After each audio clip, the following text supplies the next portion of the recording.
Yes, I know. I jinxed myself. I called this.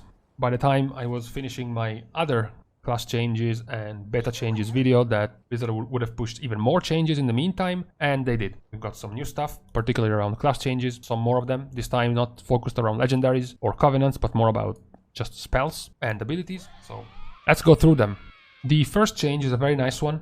Shadow Crush for Shadow Priest has gotten changed from having an annoying as fuck dead zone from 0 to 10 yards and being 10 to 60 yard range to being just 40 yard range. So you can now finally just drop Shadow Crush on top of you or in melee range close to you. That's just a nice quality of life change. Another change, which is disappointing but likely expected, is that Sanctified Wrath from Holy Paladin has gotten the Holy Shock cooldown inside your wings nerfed from 50% extra cooldown reduction to 40%.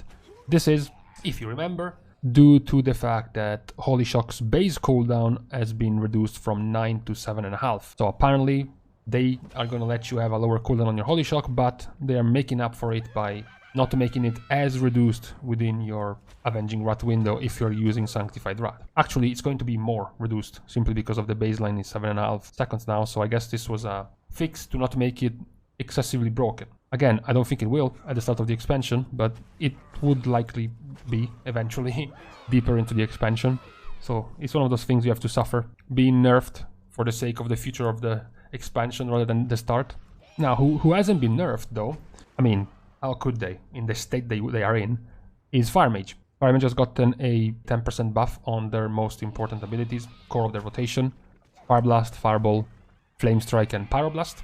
Again, I don't want to sound too mean, but this sounds more or less like a placebo buff. Fire Mage's problems are not in the base damage of their abilities. Obviously, if you keep over buffing them, you can sort of mask their problems by simply doing more damage, but the key problems of Fire Mage are the fact that their stats are too low, they don't get to cast enough abilities, and the times they do get to cast them, they don't have enough crit to get their hot streaks going. They don't have any ways to cheat their Fire Blast generation anymore, properly at least, like in BFA, so even inside their own combustion, they are forced to pathetically cast Scorch, just to get them the fastest way of proccing a hot streak, which is very sad. So yeah, it's a nice buff, it will help for the baseline damage, but it will need more Fire Mage to be not even good, just decent. Now, Guardian Druid, as you know, because you have watched that video, I put them pretty high in the tank rating for raids. Not as much for Mythic Plus, because of other problems, but for raids, I think they are solid because of their cooldowns. Their ability to survive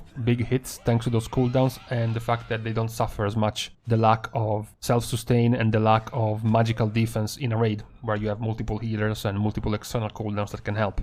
And one of these cooldowns is Pulverize, which has gotten buffed from 30-second cooldown to 45-second cooldown, but you gain 15% more damage reduction. So now you have a 35% damage reduction on a 45-second cooldown. This is pretty solid. As I mentioned already, Guardian Druid, particularly for raids, when they use Natural Order's Will, they can make even their Barkskin have a 35% damage reduction on a 1-minute cooldown. So being able to have two 35% DRs on a 45 and 1-minute cooldown, and those aren't even your big cooldowns, they are your mid ones, that's nice. Especially for raids, since, you know, Pulverize is single target damage reduction. Nice change. I approve. Yeah, let's just say I also approve of the value modifier change for Feral Druid. 5% more overall damage on their abilities. Similar to Fire Mage, placebo buff. Doesn't really do much to the spec. Doesn't really change the way it works. And the way it works is wrong. Now, the reason why I made this video for were the changes about DK, particularly Frost. If you remember from my previous videos that you watched, my joyfulness and cheerfulness at the possibility, the dream, the hope of having Frost DK be able to play a dual wield and a two-hander build at the same time. The dual wield build was about rune generation, runic power generation due to faster auto attacks and certain talents you would pick together for better AoE and cleave damage. The two-hander build was about heavier, meteor, obliterate damage for single target. It was nice to have the possibility of swapping 4 to 5 talents to change builds based on your weapons. Not something we have seen before recently, specs based on weapon usage. It was cool. However, in my hopes, I also pointed out the fear, the threat, the danger of what would have happened when you try to balance this sort of stuff on the same class and the same spec at the same time. What happens if Obliterate is too strong for the two-hander build but not strong for the dual wield build? What do? Do you buff one? Do you nerf the other? How? What about dual wielding generating too much runic power compared to two-hander? How do you fix that? So in this case, Obliterate was critting for quite a bit on the single target focused two-hander spec. The Blizzard has gotten itself on the move on some nerfs. Right, what were the nerfs? Well, the base passive for using the two-hander, Might of the Frozen Wastes, has gotten nerfed. Obliterate damage goes from 35% to 30%. This is a good start. It's only nerfing the two-hander passive. It's not touching dual wield, so that's okay. Fuck! No, it's not okay now, because now the base damage of Obliterate is also gotten nerfed. 10%, which is going to double dip in the nerf for two-hander, and it's still gonna be a nerf for dual wield. This is what I was worried about. This is eerily similar to some game developers, you know, when a character becomes viable because of an item that's very strong, and then the developers nerf the item, but they don't give any sort of reparation to the character. So when the item leaves, the character drops into obscurity because it's no longer viable. The characters and events depicted in this example are fictitious. Any similarity to developers, games or persons is purely coincidental. And that was my fear. So I don't like this change to the base damage of Obliterate because it's hurting dual wield when dual wield's thing was not Obliterate damage. Another nerf, just to be, you know, just to finish the day in a nice tone for DKs, Pillar of Frost has gotten nerfed from 15-second duration to 12 and to 1 minute cooldown from 45. To be fair, it's not a big nerf. Pillar of Frost was already lining up with the cooldowns you wanted it to line up with, like Retos Indragoza. Remorseless Winter was fine to line up.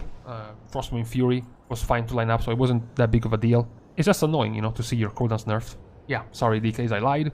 I'm not finishing off the day with a nerf to Pillar of Frost. There is more nerfs. Ha! Now you get a debuff called Off Balance whenever you swap weapons. Four-handed DK build is dead. Straight out of Chernobyl, immediately dead. This is just about what you can expect of a lifetime from something out of Chernobyl. Why is it dead? Because it was being used to abuse the new dual passive system between dual wield build and two-hander build. Before, swapping weapons wasn't a thing because two-handed Frost wasn't a thing, but now that you get a 30% extra damage to Obliterate on your two-hander weapon, and the fact that you can use a two-hander to get higher damage scaling on your Obliterate, made it so that people would be able to effectively gain the Killing Machine buff for Obliterate damage and then swap a two-hander weapon and consume the buff with the two-hander weapon and then swap back to dual wield. And now it's dead. Now you get a 30-second debuff on your rune forges whenever you swap, so it's no longer viable at all. This is of course necessary, you know, this would have been fucking cancer trying to play this way. And with this we are done with the class changes, and as I'm saying this, there's gonna be probably 20 more by now. So I'll leave you to do your thing. I don't care what it is, just please stop fucking photoshopping Henry Cavill in artist pictures. I can't just see anymore, please. Enough. I get it, it's popular now, it's trendy, stop. Thank you.